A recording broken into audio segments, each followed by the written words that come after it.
During our family's Thanksgiving meal, my grandmother leaned over and asked, "Is that $2,500 I've been sending you each month helping out?" I was confused and asked, "What money?" All eyes went to my parents, whose faces lost all color. My grandmother had a quiet word with them, and everything exploded. The smell of Thanksgiving has always been the smell of home to me. That specific blend of roasting turkey, savory stuffing with sage, and the sweet, cinnamon-laced aroma of my mom's apple pie cooling on the counter. It was the scent of safety, of belonging. This year, walking into my parents' pristine two-story house in the Chicago suburbs, that smell felt more like a stage setting than a genuine welcome. Everything was perfect, as always. The table was set with the good china that only came out twice a year, the sterling silver polished to a mirror shine. My dad, Mark, was watching the football game, a contented look on his face. My mom, Sarah, was fluttering around the kitchen, her movements a blur of practiced efficiency. My younger sister, Chloe, was scrolling on her phone, probably texting her friends about how boring family holidays were. I felt a familiar pang of being the odd one out. At 23, I was living in a cramped apartment an hour away, juggling a full-time job at a logistics warehouse and 2 online classes. My car was a decade-old sedan with a persistent rattle, and my coat was a little too thin for the biting November wind. My parents, on the other hand, lived in a world of casual comfort, country club memberships, recent kitchen renovations, and a brand new SUV in the driveway. They were proud of my independence, they said, often patting me on the back for making it on my own. I believed them. I was proud of it too. I held up my struggles as a badge of honor. Dinner was served and the conversation was light. Dad talked about his golf game. Mom recounted a funny story about her book club, and Chloe complained about her history teacher. I chipped in with an anecdote from work that I tried to make sound more interesting than it was. My grandmother Rose, who had driven in from her retirement community in Wisconsin, was an anchor of quiet dignity at the head of the table. Her eyes, sharp and intelligent, missed nothing. She had a way of seeing right through the pleasantries. We were halfway through the turkey when she leaned toward me, her voice a low, confidential whisper that still managed to cut through the clatter of silverware. "Ethan, dear," she began, her hand gently touching my arm. "I was just thinking, is that $2,500 I've been sending you each month helping out? I know things can be tight when you're just starting out." I stared at her, my fork frozen halfway to my mouth. The bite of turkey and mashed potatoes suddenly tasted like cardboard. I managed a confused laugh. "What money, Grandma? I think you might be mistaken." The silence that fell over the table was instantaneous and absolute. It was heavier than the November cold outside, louder than the football game now muted in the other room.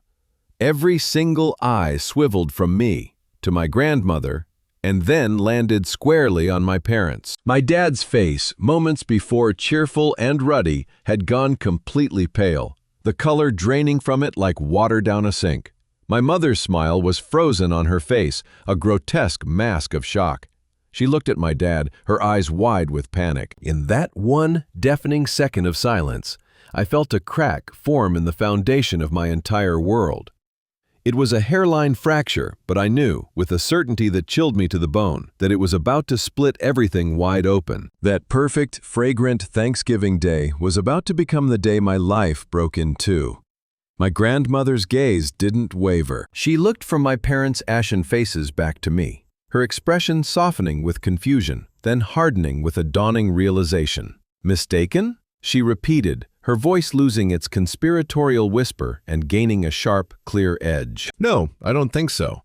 Mark, Sarah, I've been mailing a check to this house, made out to Ethan, on the 1st of every month for the last 2 years. That's 24 checks. $60,000. I'm quite certain I would remember that." My father cleared his throat, a dry, rasping sound. "Mom," he started, attempting a placating tone that came out strained. "Now is not the time or the place. We can talk about this later." He tried to wave it away, as if her words were an annoying fly. My mother jumped in, her laughter high-pitched and unnatural. "Oh, Grandma Rose, you have such an imagination. You must have dreamt it." But her hand was trembling as she reached for her water glass. A cold dread was creeping up my spine. $2,500 a month for 2 years, while I was counting loose change to put gas in my car. While I was eating instant ramen for dinner 4 nights a week because my paycheck hadn't stretched far enough. A flood of humiliating memories washed over me, each one a fresh stab of betrayal. I remembered the winter my apartment's heating broke. I couldn't afford the emergency repair fee, so I spent 3 nights sleeping in my coat and 2 sweaters, my breath fogging in the air. I called my mom, my teeth chattering, explaining the situation, and tentatively asking if I could borrow a couple $100. "Oh, honey, that's terrible," she'd said, her voice dripping with sympathy. But this is an important lesson in financial planning. You need to have an emergency fund for exactly these kinds of situations. We'd be doing you a disservice by just giving you the money. A life lesson. They called it a life lesson, while they were sitting on thousands of dollars that were rightfully mine. I remembered the shame of my debit card being declined at the grocery store. It was for a cart that had maybe $40 worth of food in it. I had to tell the cashier to put the chicken and the fresh vegetables back, paying only for the pasta and a jar of sauce. I'd felt so small, so irresponsible. I never told them about that. I was too embarrassed. I just worked an extra shift and ate pasta for a week. And their new SUV. Dad had been so proud. Got an incredible deal, he'd boasted, slapping the hood. Paid for it outright. No pesky payments. I'd felt a surge of pride in them, in their success, mixed with the bitter tang of my own inadequacy. Where did they get that kind of cash? The question had flickered in my mind, but vanished, dismissed as rude. Now, the question came back, sharp and ugly. Grandma Rose was not letting it go. She placed her knife and fork down on her plate with a quiet click that echoed like a gunshot in the silent room. This is not a matter of my imagination, Sarah, and it most certainly is the time and the place. This is my grandson, and this is my money, which I intended for his well-being. She turned her steely gaze on my father. Mark, a word, in the study, now. It wasn't a request. Chloe, who had been watching the exchange like a tennis match, finally whispered, "What's going on?" I couldn't answer. I couldn't even look at her. I just stared at the glistening turkey on my plate, the festive meal now looking like a cruel mockery. My parents rose from the table like automatons, their faces rigid. As they walked toward the study, I could hear the muffled sounds of the TV commentators talking about a fumble, a turnover. How fitting. The heavy oak door of the study clicked shut, and Chloe and I were left alone in the wreckage. The silence was agonizing. After a few minutes, we could hear the sounds of arguing, muffled at first, then sharp and clear. My grandmother's voice laced with fury. "How could you do this?" Then, my father's, defensive and loud. "You don't understand. We were protecting him." And finally, a sound that made my stomach clench. My mother, sobbing. Not her usual fake, delicate crying, but ugly, wrenching sobs, the kind that come from a place of true despair. I sat there, piece by painful piece, reassembling the last 2 years of my life, but this time with the truth. Every lecture on responsibility, every denial of a small loan, every proud boast about their own financial successes, it was all a lie, a deep, dark, and deliberate lie. They hadn't been teaching me a lesson. They had been managing a secret, and my hardship was just collateral damage. The study door creaked open and they emerged. It was as if they had aged 10 years in 10 minutes. My mother's eyes were red and swollen, her face blotchy. My father looked defeated. His usual confident posture slumped, his shoulders rounded. My grandmother walked behind them, her face a mask of cold, hard fury. She looked less like a doting grandmother and more like a judge about to deliver a sentence. My mother came toward me, wringing her hands. "Ethan," she began, her voice a hoarse whisper. "Honey, we can explain. It's not what you think." "Then what is it?" I asked, my own voice sounding hollow and distant to my ears. I felt strangely detached, like I was watching a scene from a movie. My father stepped forward, trying to take control, to smooth things over with his usual corporate reasonableness. "Son, we weren't stealing from you. We were safeguarding it. We were saving it for you." He ran a hand through his thinning hair. "You were so young when Grandma started sending it. We were worried you'd just waste it on frivolous things. We wanted to teach you the value of $1, the importance of hard work. We were going to give it all to you as a lump sum for a down payment on a house one day. It was for your own good. For my own good." The words hung in the air, so absurd, so insulting, that I almost laughed. "My own good," I finally said, the detachment shattering, replaced by a surge of white-hot anger. Was it for my own good when my car broke down and I had to take 2 buses to get to work for a month? Was it for my own good when I had to choose between paying my electricity bill and buying groceries? My grandmother stepped forward, her arms crossed. "That's not the whole story, is it, Mark?" she said, her voice like chipping ice. "You told me in there that you didn't just safeguard it. Tell him the truth." My dad flinched. He couldn't meet my eyes. He looked at the floor, at the wall, anywhere but at me. We had some unexpected expenses," he mumbled. "The market was down. We had to pull from it. Just a little. We were always going to pay it back, Ethan. A little?" Grandma Rose's voice was merciless. "Was the new kitchen a little expense? Was your anniversary trip to Hawaii a little expense? What about the country club fees?" My blood ran cold. The kitchen renovation they'd been so proud of. The photos from Hawaii that filled my mom's social media feed for weeks. Their weekends playing golf. It all clicked into place. They hadn't just borrowed the money. They had been living off it. They had been funding their perfect upper-middle-class lifestyle with money meant to keep me from starving, all while lecturing me about fiscal responsibility. The hypocrisy was a physical blow. "You used my money," I said, the words barely a whisper. I stood up, my chair scraping harshly against the wood floor. "You bought a new kitchen while I was eating canned soup. You went to Hawaii. Was that the same month I sold my grandfather's watch to pay my rent?" My mother let out a choked sob. "We're so sorry, Ethan. We made a terrible mistake." But her words were meaningless. The trust wasn't just broken. It had been methodically dismantled, month by month, lie by lie, for 2 straight years. The fragile illusion of our happy family had not just cracked. It had exploded, leaving behind nothing but jagged, ugly pieces. Thanksgiving was over. Chloe was crying quietly into her napkin, her young face a canvas of confusion and disillusionment.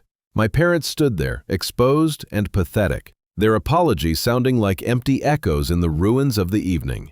But my grandmother wasn't finished. Her disappointment in her son had hardened into something that looked like contempt. She took a step closer to him, her eyes boring into his. "This is what you've become, Mark," she said, her voice low and devastating. "And this level of deceit, it's not new, is it? It goes deeper." She turned to me. "Ethan, when you were born, your grandfather and I opened a college fund for you. We contributed to it every year. By the time you turned 18, there should have been well over $100,000 in that account.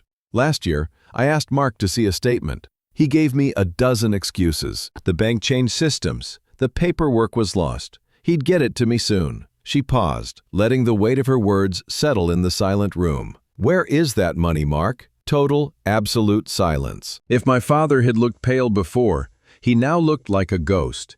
My mother's sobs stopped abruptly as she stared at him in what looked like genuine shock. This was a secret, it seemed, she wasn't even in on. This wasn't a mistake. This wasn't a lapse in judgment.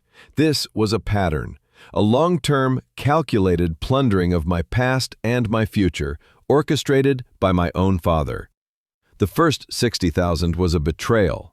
This second revelation was an annihilation. It recontextualized my entire life.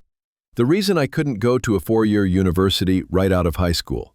The reason I had to work 2 jobs while my friends were at parties. The character-building path of community college and night shifts wasn't a choice I made. It was a path they had forced me onto by stealing my opportunity. A strange, cold calm washed over me. The anger was gone, burned out, leaving a hollow space inside me.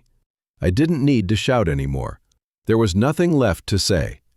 I turned wordlessly and walked to the hall closet, my movements feeling slow and deliberate. I pulled out my thin jacket. "Ethan, no," my mother pleaded, rushing after me and grabbing my sleeve. Her touch felt alien. "Please, don't go. We can fix this. We're your family." I looked down at her hand on my arm, then back up into her tear-streaked face. I gently pulled my arm free. My voice was quiet, devoid of all emotion. "No," I said, "you're not." I opened the front door and walked out into the cold night air, leaving the smell of turkey and lies behind me. I got into my old, rattling car and just drove. The cheerful Christmas lights that had started to appear on the perfect houses in my parents' neighborhood blurred into streaks of watercolor through the tears I couldn't stop. I turned up the radio, but the happy holiday music felt like a personal insult, so I shut it off, leaving only the hum of the engine and the rattle from somewhere under the hood. My whole life, I'd built my identity around being resilient, around being a self-made man. I was proud that I wasn't like my high school friends, whose parents paid for everything. I was proud of my calloused hands, of the budgeting skills I'd been forced to learn, of the fact that I was making it, however slowly, on my own. Now I saw the whole thing for the sick joke it was. It was a manufactured struggle. They hadn't been proud of my independence. They had been relieved by it. Every time I didn't ask for help, it was one less time they had to lie. The pain wasn't about the money itself. It was about the love I thought I had. It was about realizing that their public image, their comfort, their new kitchen and tropical vacations were more important to them than my well-being. They watched me struggle, not from a distance, but up close. They saw my worn-out shoes, heard the exhaustion in my voice, and then sat me down at their perfectly set table and told me they were proud. They didn't just let me fall. They pushed me, and then criticized my form as I hit the ground. My phone buzzed on the passenger's seat, lighting up the dark car. The screen said Grandma Rose. I let it buzz a few times before answering, my voice coming out as a choked rasp. "Hello?" Her voice was the first genuinely warm thing I had felt all day. It was firm, steady, and full of a strength I desperately needed. "Ethan, where are you?" "I don't know," I said honestly, looking at the unfamiliar street signs. "Just driving." "You're coming to my house," she said. It wasn't a question. "I'm heading back to Wisconsin tonight. You follow me. The guest room is always ready. We will sort this out, Ethan. Together. You are not alone in this." Hearing those words, "You are not alone," caused something inside me to break. I pulled the car over to the curb, the rattle settling as the engine idled, and I finally let myself sob. It was a raw, gut-wrenching cry for the family I thought I had, for the boy who was so proud of a fiction. After the call, I sat there for a long time, the engine humming quietly. I took a deep, shuddering breath and put the car back in gear. I didn't know what the future held. I didn't know if I would ever speak to my parents again. But as I pulled away from the curb and headed for the highway toward my grandmother's house, I knew one thing for sure. I was finally free from the suffocating weight of their perfect world. I was driving toward an uncertain future, but it would be mine. It would be real.